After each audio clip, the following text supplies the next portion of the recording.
Back to some football news, and Falcons owner Arthur Blank had some comments on the upcoming season. He told Football Morning in America, if I had to speculate now, and I use the word speculate because that's really all it is, I would say yes, meaning whether there would be a season. He said I could easily see camps being shorter, players being tested on a daily basis, things of that nature, no fan attendance. We may have fewer preseason games, which probably wouldn't be the end of the world. But I think by September, my hope is, by the time the regular season starts, I will be able to bring people together in some form or fashion in a safe manner and play. I'm going to bring Adam Schefter into the conversation for this because on his latest podcast, Schefter has a fascinating conversation with the medical director for the NFL Players Association, a gentleman by the name of Tom Mayer, who shared really interesting insight into how the league is coping with the COVID-19 virus. Here's a little bit of that interview. All by way of saying that just based on a 4-month run and the idea that in all likelihood, May, June would be the earliest that anything could get open, then you're probably looking at training camp as being a likely starting point. Now, if it happens earlier, great. So I think you're correct that training camp is probably the earliest. Does that mean that we've just given up on anything but training camp? No, but that's what disaster medicine is scenario planning. Again, this part of a Schefter podcast that is really worth your time if you're interested in all of the variables that surround the NFL's return. And I have Schefter with me on the phone. I'm told we're having a little technical issue with his shot, but I think it's important to hear, Schefter, what else were the biggest takeaways from this conversation you had? Well, Green, it was very fascinating to listen to Dr. Tom Mayer, the medical director of the NFL Players Association. And basically, he laid out all the uncertainty that exists not just in the world today, but in the sports world as it pertains to football in particular, because that was the line of questioning. And basically, he says it's highly unlikely that we're going to see any offseason programs at all. And the next hope would be to have training camp. And he did talk about the fact that if there is a season, using the word if. Now, I will say he is optimistic that there will be a season, but he also doesn't know that there will be a football season yet. And he says that we will know more in late May, early June. We'll begin to make decisions then, get information then as to how things will operate. He talked about the fact that Green Bay is the only NFL city that does not have an outbreak of cases here. Of course, it's worse in certain places like New York and California than it is in other NFL cities at this time. But it may be to a point here where maybe you're looking at games being played elsewhere. That's a possibility. The fact of the matter is there's so much unknown right now. It's all up in the air.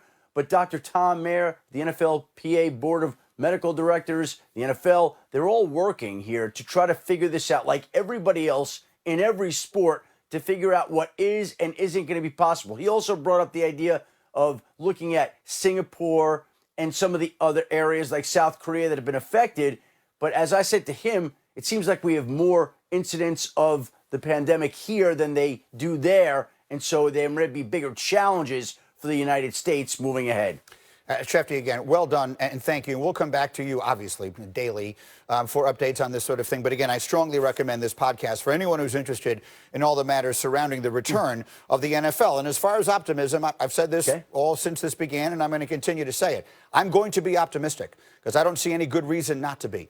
Let's root for the best, and we'll take it as it comes. In the meantime, we'll bring Marcus and Dan back into the conversation, and let's sink our teeth into the pieces of this that we can, because we're football people and we're a football show. Dan, I'll start with you. If indeed the first time these players are able to come together on a practice field in any significant organized way is training camp, so that's late July. Let's root for the best case scenario. They're going to start the season on time, but they're not able to do any of the usual work they do in the spring. How specifically will that impact the sport, and how might it impact individual players and teams?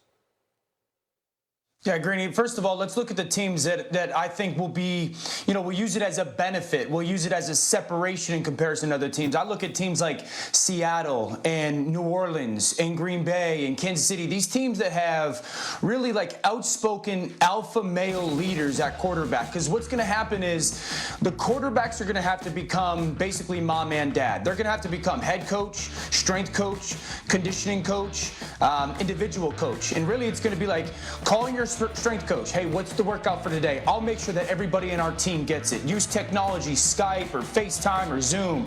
And hey, head coach, what would be our team meeting today? And then make sure that everybody on your team gets it. An individual coach, what's the install today? What would we have put in play-wise? I will run the meeting, and you hold everybody accountable. So those teams that are solidified with their leaders, they're going to be in a good place because those alpha males will take control. Teams that are going to struggle are going to be teams like, with new coaches, young quarterbacks that are maybe trying to assert themselves, the Giants, the Jets, the Buffalo Bills. And then I think a team that might be hurt is the Dallas Cowboys. Two reasons. One, Mike McCarthy doesn't get to implement his culture. And then two, their quarterback's not under contract.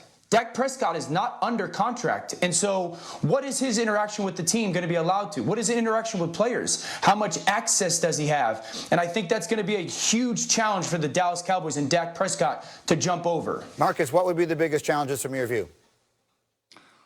Yeah, G, for me, it's the rapport. Obviously, a lot of people look at the quarterback position as leading the team, but I think of it in a different way from individual positions. I know defensive line, we spend a lot of time together in the offseason, building camaraderie, getting to know each other, watching film at each other's homes, going out to dinners. I think building that outside part of actually playing football matters a lot when you're trying to go and chase after a championship.